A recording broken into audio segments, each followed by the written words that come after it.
This is our third episode of our Okavango Delta trip, and in this episode, we have to travel via the back-breaking South Gate and Mababe Road for a 2-day visit at Zakanaka in the Moremi Game Reserve. Here we experience the Delta River and all it has to offer, and I finally get my very first Okavango Delta lion sighting.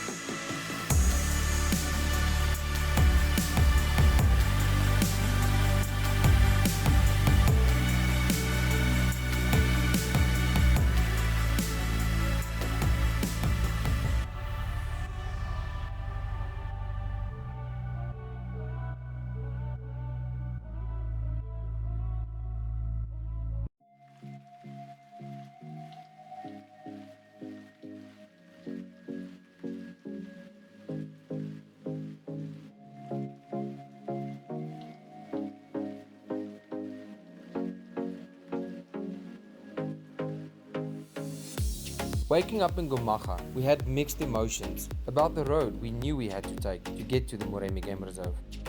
But it's a small sacrifice to be made because in turn this area rewards you with the richest African wildlife diversification and natural wetlands that no other place in Botswana or even the southern part of Africa can provide.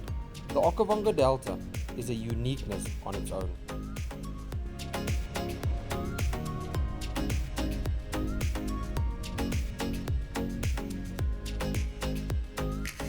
Just a friendly warning, the next part of this video might be a bit boring, but stop, don't click and go away.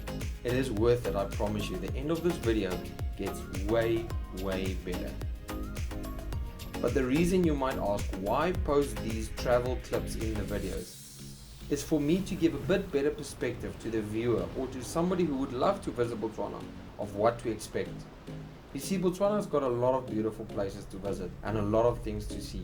Wildlife in such an abundance, you won't believe it. But all of these beautiful places are hundreds and hundreds of kilometers apart. And this is sometimes an area that you won't always find in other travel videos concerning Botswana.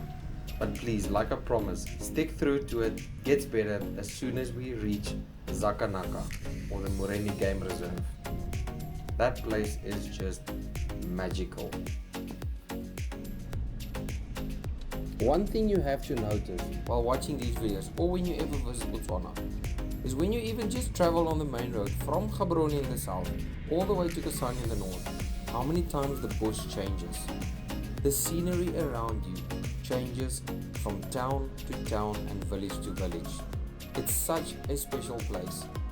One minute you find yourself surrounded by grass plains, the next moment all around you is just a salt pan for miles and miles or kilometers and kilometers for as far as the eye could see. Salt pans right around you. And just that alone makes these long road trips all the worthwhile.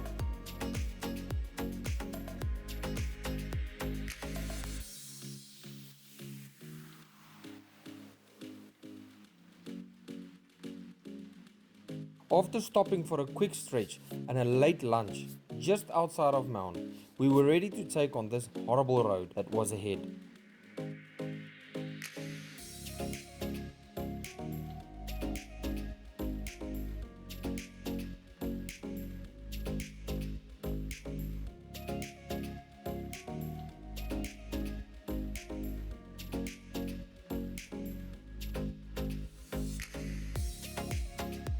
This year round, the Hilux had a proper suspension upgrade, a full terrain timer setup from front to the back.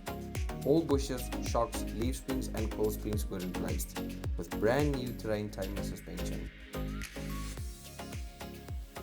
Don't get me wrong, this road was still terrible, but comparing to what we experienced the last time we visited, this year round, I could definitely feel the difference from when we did the trip last year with stock standard suspension as it came out of the factory.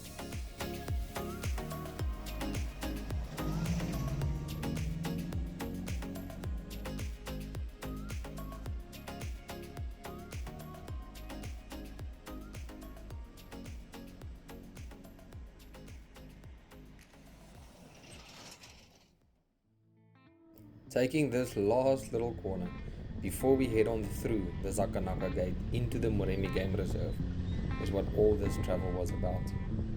This bit here makes it all worth it, even this bad Mababe road. This is the part of the Okavango Delta where you might be woken up in the morning by one or two of the big five, maybe three, just taking a walk through your campsite.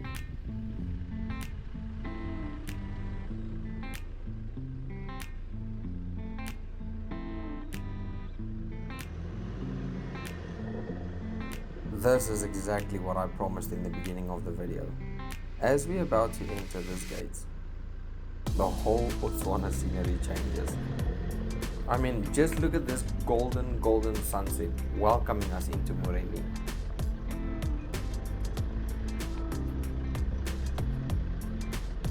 I think we only had about 9 or 10 kilometers left before we reached our campsite. And believe me when I say, this was a long day of driving. We couldn't wait to pitch the tents, put out the camp chairs, get something cold to drink, and just enjoy the scenery next to the Okavango Delta.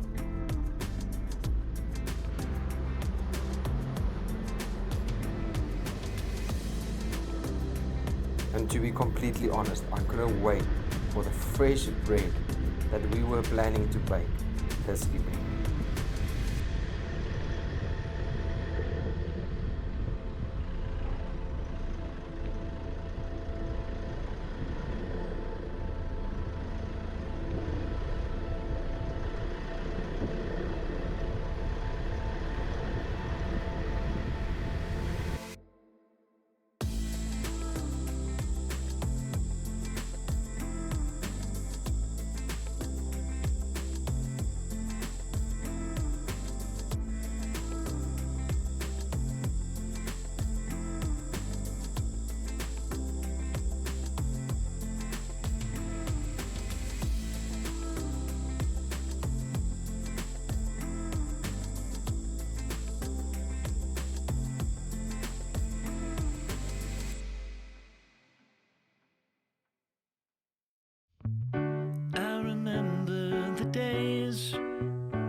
Ago that never fade away, and I remember your face when you hit the ground. I can recall the time and place on a midnight walk through the old streets, trying to turn back the clock to the days of old, back to the days when all the things we knew were made of gold. As the world moves on, time sings a song. In the old neighborhood, as the clock strikes one, the memory lives just as it stood, like a quiet dream. The shadows of that time are cast beneath the streetlight beam. As the world moves on, time sings a song. Don't cry, don't cry. As the days move along, you can remember their song. Yeah, boy. I remember the days. Looking back, I can't see clearly how we had it made. And I remember every face. And when I think of them, it takes me to that time and place. As the world moves on, time sings a song. Don't cry. De city store moeten we even ons morgen.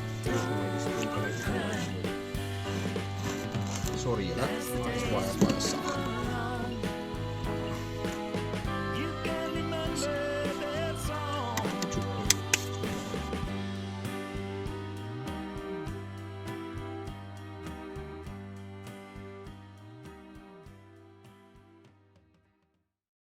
Day 1 in Zakanaka. I was thinking about making a voiceover for this part of the video where we woke up in Zakanaka, but I thought it would be best if I just keep quiet and have the Okavango Delta speak for itself.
Exactly what I meant when I said the Delta is a special place.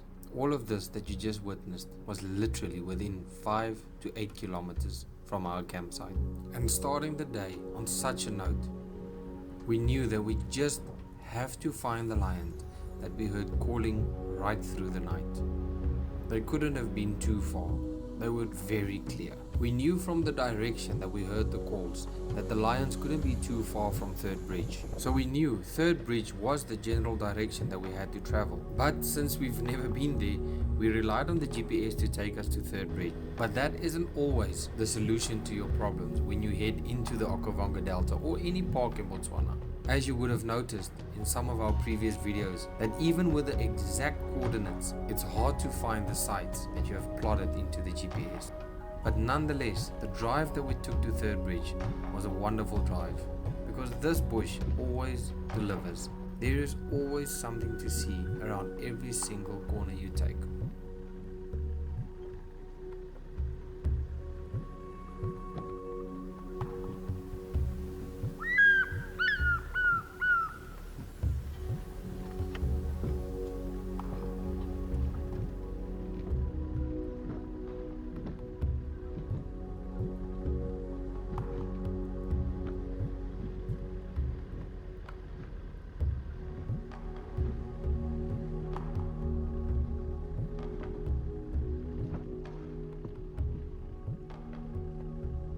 After driving nearly 2 hours looking for Third Bridge, we finally found it. It wasn't even 15 or 20 kilometers away from the campsite, and we were so lucky to be able to cross the new bridge after the old one collapsed almost 2 years ago.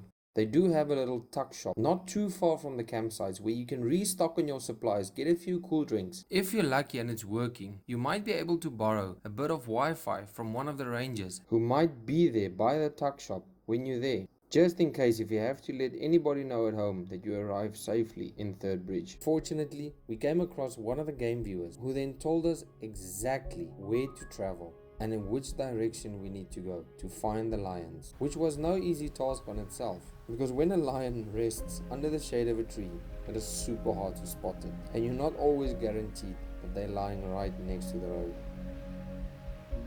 According to the game ranger who told us in which direction to travel, there were 4 lions, male lions, that had caught a buffalo the night before, and that must have been the noises that we heard through the night.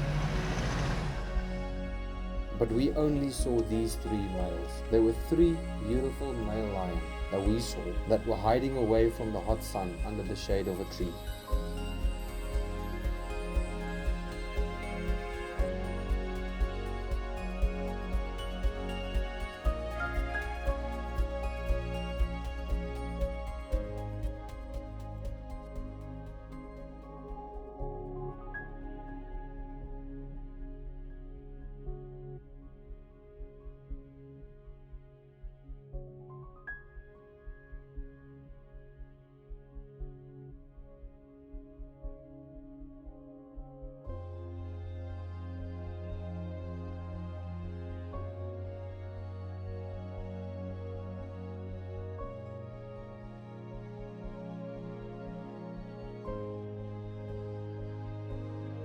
We couldn't see the buffalo carcass anywhere. It seemed as if they have dragged it into a bush to prevent it from rotting too fast. These lions were nice enough to have us view them for about 10-15 minutes before they ended up standing up and walking back to the carcass, where they disappeared right into the thick of the bush, and we never saw them again for the rest of the day. If you spot lions wild in the Moremi, you can be very lucky and grateful, because it's not a sight that you always see.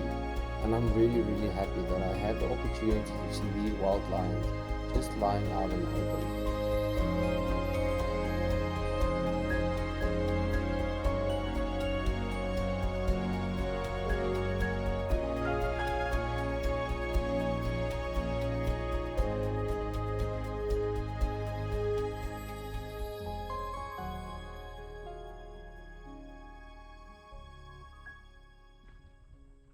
It's always nice being able to spend a bit more time by the lions, but we had to get back to Zakanaka as we booked a boat trip earlier that morning, right before we made our trip to Third Bridge.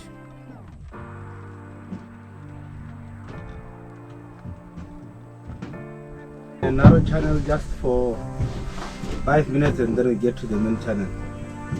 Through the campsites here, up to the lagoons, up to the lodges first, then up to the lagoons. Then we go upstream, and then we'll see how far we go. Alright. But we'll be back at 5 o'clock, just for an hour.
Coming up on the next episode, we make our way further north to the Kwai community campsites.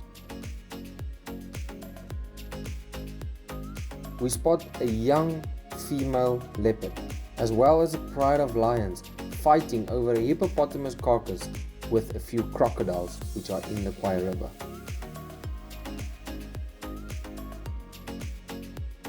Please like, share and subscribe. Hit that notification bell so you don't miss this next episode. I promise you, it is one that you would not want to miss.